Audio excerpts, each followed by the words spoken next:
I was elbow deep in server rack 4, breathing in that familiar mix of ozone and dust, when Gary showed up looking like he'd seen a ghost.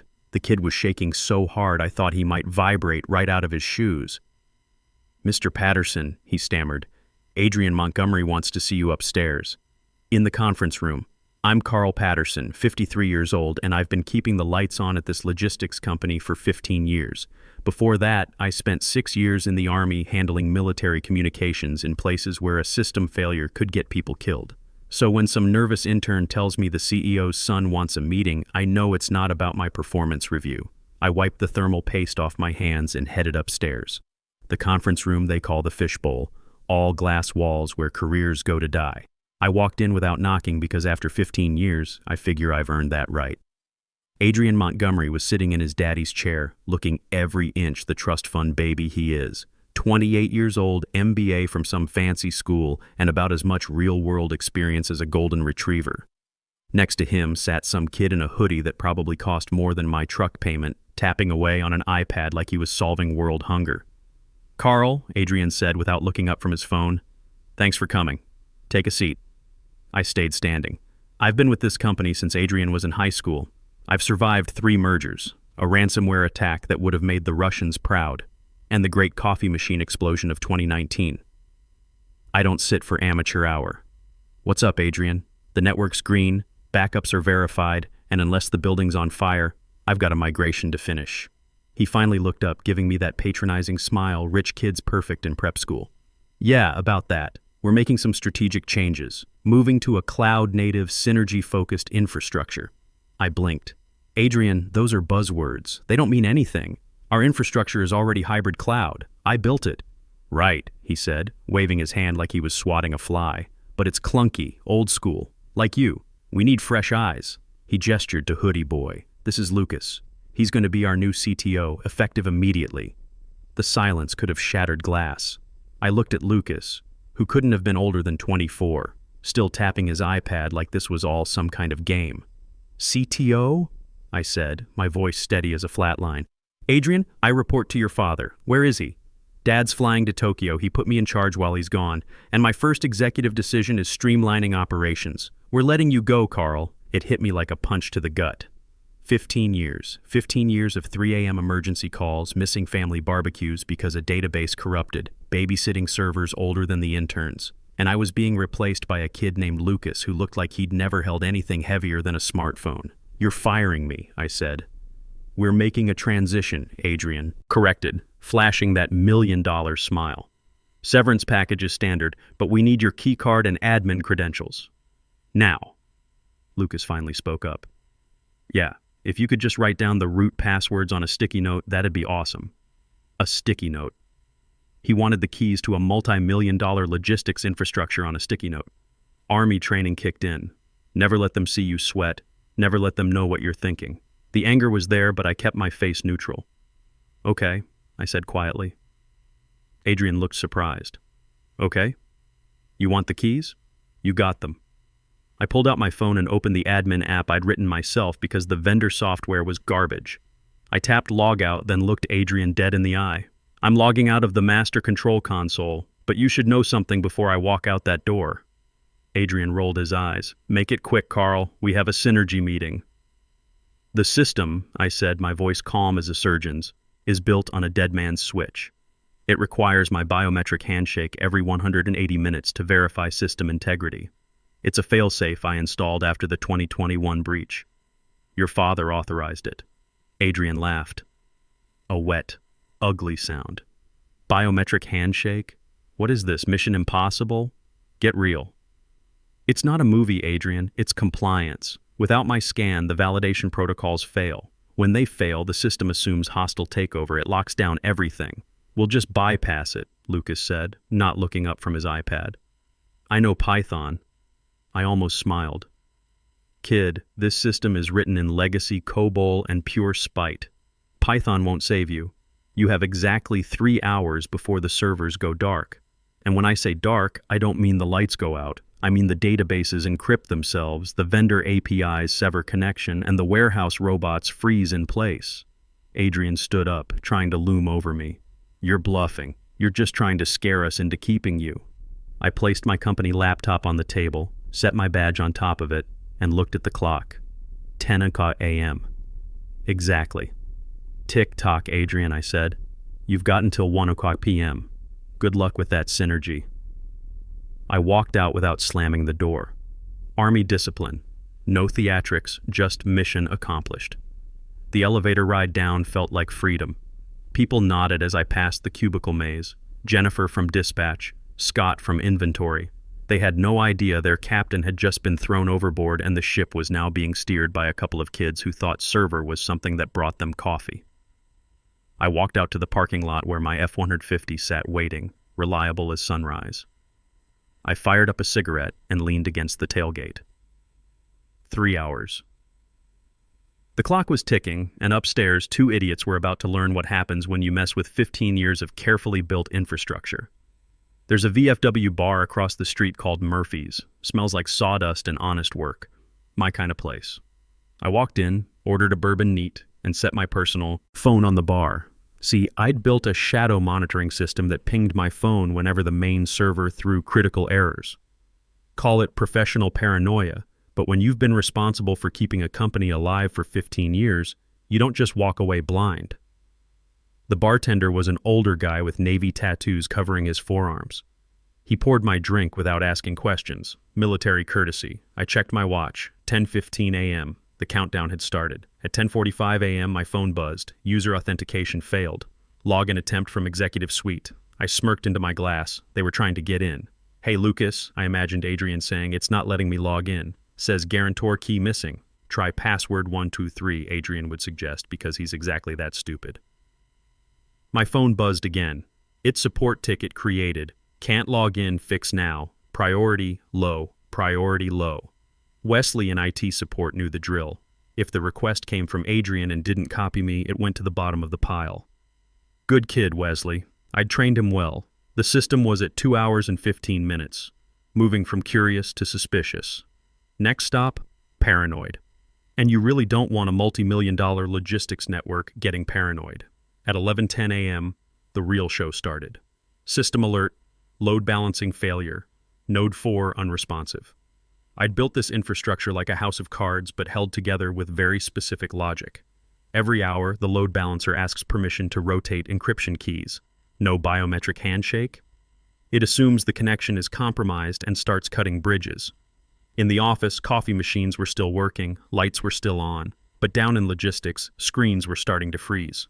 Jennifer would be hitting refresh right about now, wondering why the tracking system was spinning its wheels. My phone lit up with a text from Wesley. Boss, weird request from the prince. Says you quit.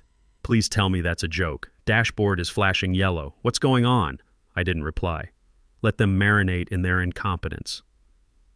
At 11:20 a.m. my phone rang. Unknown number, but I knew who it was. Hey Carl, it's Adrian. Hope no hard feelings. Quick question. Lucas is having trouble with his credentials. Does the system really need your scan, or is there a master code? Thanks. Quick question. The language of the incompetent. I typed back. Not a code, biometric only. 100 minutes left. The bar was filling up with the lunch crowd, construction guys mostly, dust on their boots, exhaustion in their eyes. My people. They nodded at me with that working man respect. We understood each other without words. At 11:30 a.m., the notifications were coming faster. Critical database lock initiated. API gateway timeout. FedEx connection severed. UPS connection severed. That last one was the big domino. We're a logistics company. If we can't talk to the shippers, we're just a warehouse full of expensive junk. The money was hemorrhaging now. $15,000 every hour, bleeding out into the digital void. My phone rang. Adrian again. I let it ring 4 times before answering. Hello? I sounded bored, like I was reading the weather report. Carl! Adrian's voice was an octave higher. Why is the shipping module down? We're losing money. I told you, Adrian.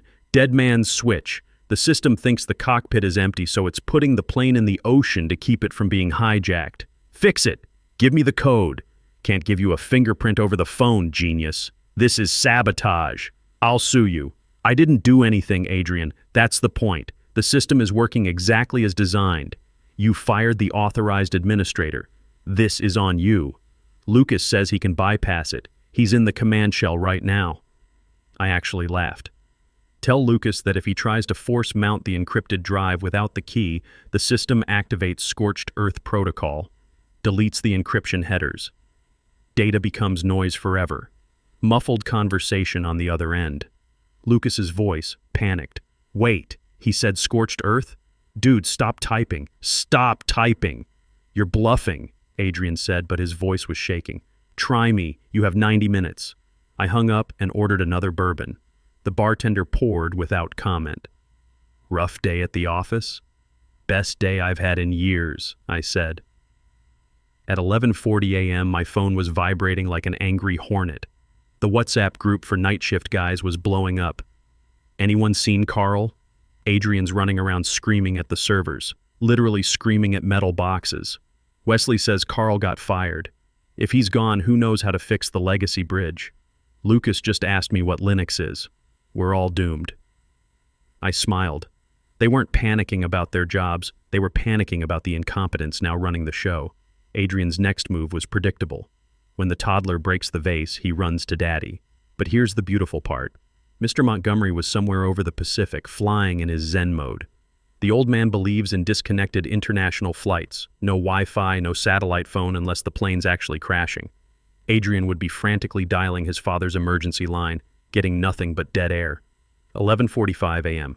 New number calling. Mr. Patterson, this is Oliver from OmniCorp Support. Hey Oliver, how's the family? Good, thanks. Look, we got a priority emergency ticket from Adrian Montgomery. He's demanding we remote in and disable your biometric lock. Says he's acting CEO. Technically he is. Right, but here's the thing. I'm looking at the documentation you filed in 2022. The guarantor protocol explicitly states that any remote override attempt violates our federal data privacy agreement with defense contractors. If we force this, we trigger a federal audit. I took a slow sip. That sounds accurate, Oliver. So I literally cannot do it without losing my license and probably going to jail. I tried explaining this to Montgomery. He told me I was fired too. Sounds like him. Carl, what do you want me to do? Systems cascading. We're seeing 80% packet loss. Do nothing, Oliver. Follow protocol. Document everything. Already on it. Good luck, Carl. 75 minutes left. The fuse was burning, and upstairs 2 idiots were about to learn that some problems can't be solved with Daddy's money. 11:50 a.m. 70 minutes left.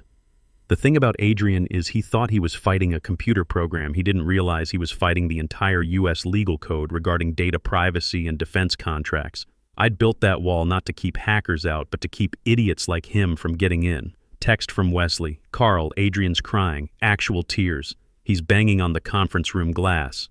Lucas is sitting on the floor with his head in his hands. The hallway lights just flickered. Is that normal? Load shedding, I texted back. Systems cutting power to non-essentials to preserve core memory. Tell everyone to save work locally. Network drives are about to vanish. You're terrifying. I love you. I wasn't terrifying. I was just thorough. 15 years of building systems teaches you to plan for every contingency, including incompetent leadership. 11:55 a.m. 65 minutes to digital doomsday. My phone rang. Adrian again. I let it ring 3 times before answering. Carl. His voice was different now.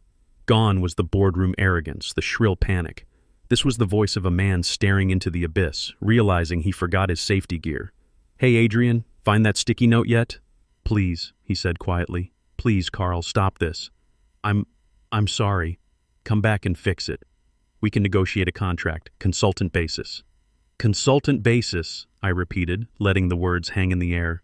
You fire me after 15 years, humiliate me in front of a kid who wears hoodies to board meetings, and now you want to hire me back as a consultant. I can't restart the system, Carl.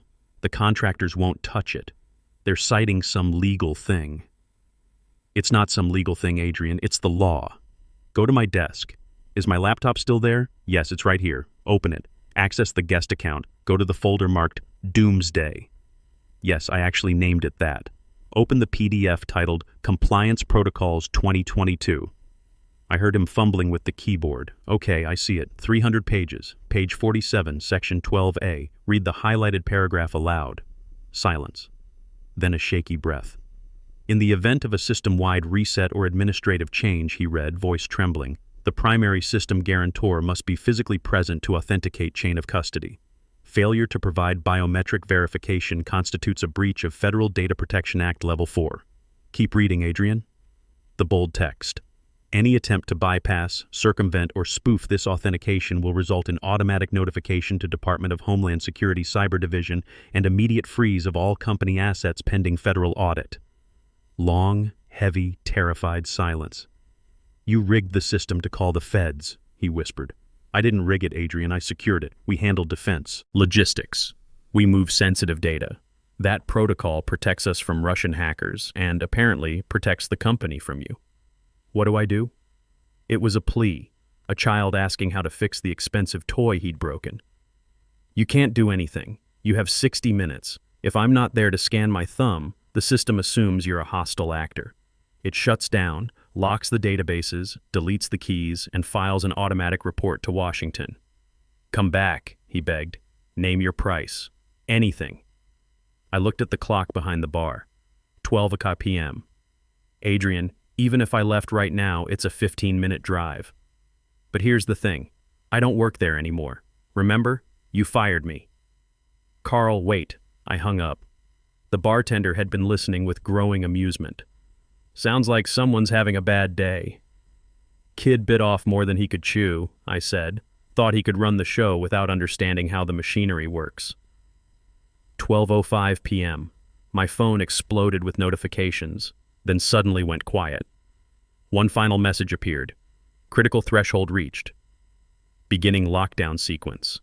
The dominoes were falling now. In the office, it wouldn't just be frozen screens anymore. The smart building systems were integrated with the main network. Electronic door locks, badge readers, even the automatic blinds. Everything would start shutting down. Wesley's frantic voice note came through the group chat. Guys, the blinds just slammed shut, all of them at once. It's getting dark in here. AC's cutting out.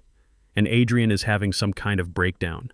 Down in the warehouse, those little orange robots that pick orders had all stopped dead in their tracks. Millions of dollars in inventory. Frozen. Trucks were backing up at the loading dock like a traffic jam on the interstate. Then came the defection.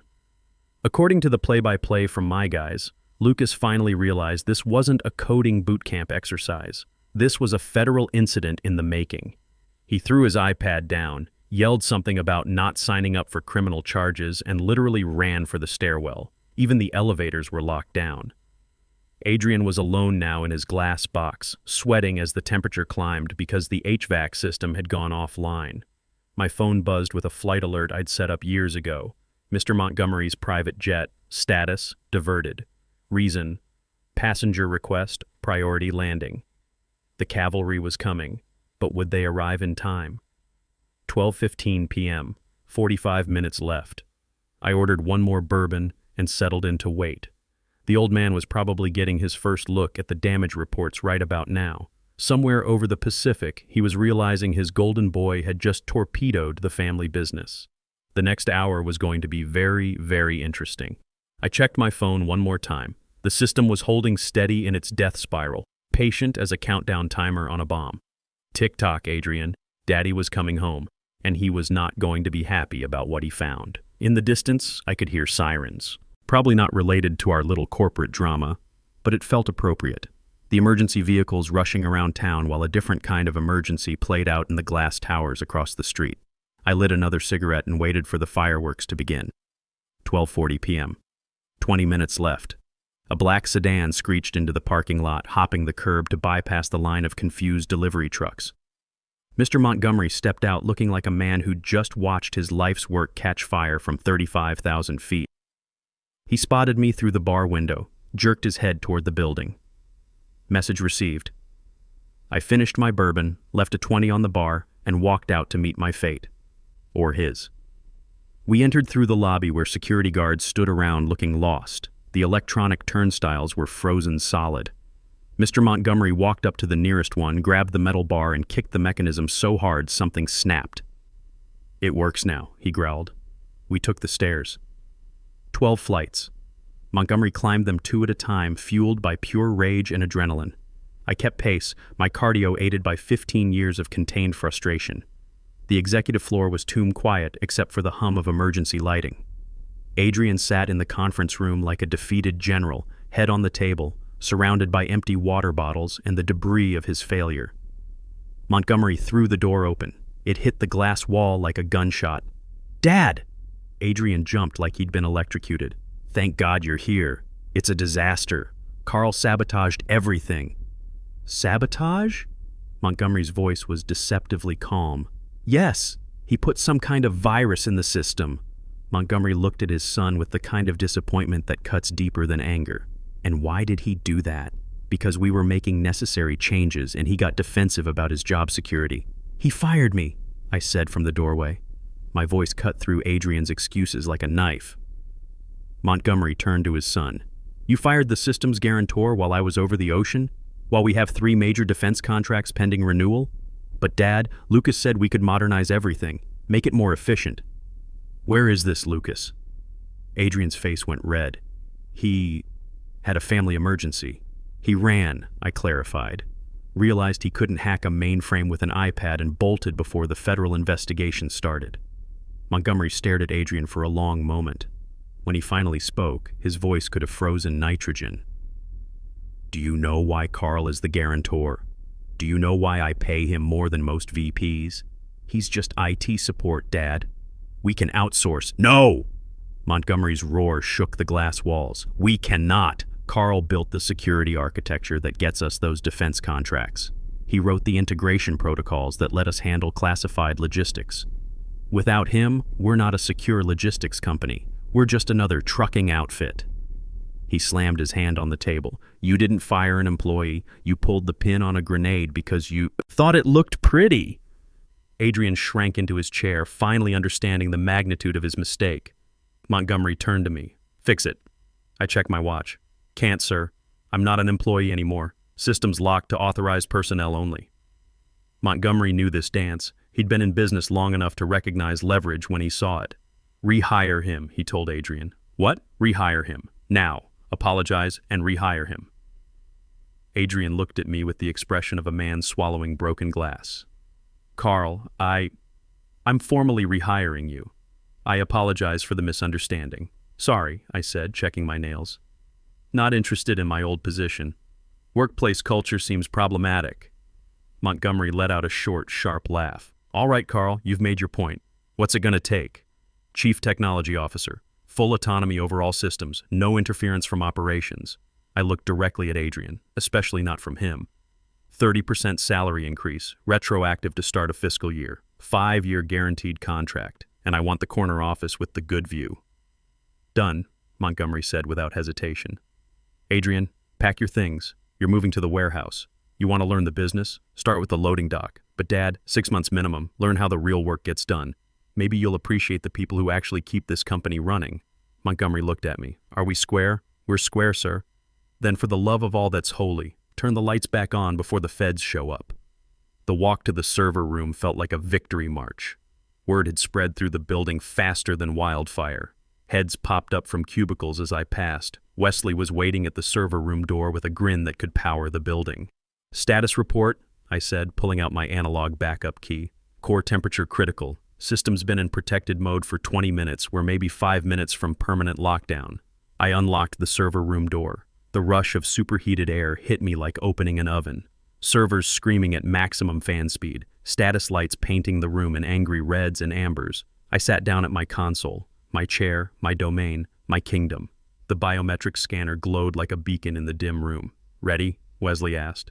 "Always have been." I pressed my thumb to the glass. Green light flooded the scanner. The screen flickered, red text vanishing like a bad dream. Biometric match confirmed. "Welcome back, Administrator Patterson. Canceling lockdown sequence. Restoring all systems."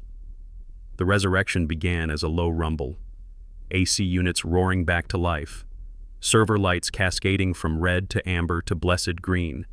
Database connections rebuilding. API gateways handshaking with the outside world. "Systems nominal," Wesley shouted over the mechanical symphony. "We're back online." I leaned back in my chair and cracked my knuckles. From my locked desk drawer, I pulled out my emergency bourbon, the good stuff I'd been saving for a special occasion. This qualified. I poured a shot into my coffee mug and raised it in a silent toast to the blinking lights around me. Sometimes the good guys win. Sometimes experience beats privilege. Sometimes the people who actually do the work get the respect they deserve. I fired up my email to send one message to the company. Systems restored. Regular operations resumed. Any future system changes require CTO approval. Carl Patterson, Chief Technology Officer. Then I lit a cigarette, metaphorically because of the fire suppression system, and got back to work. I had a company to run.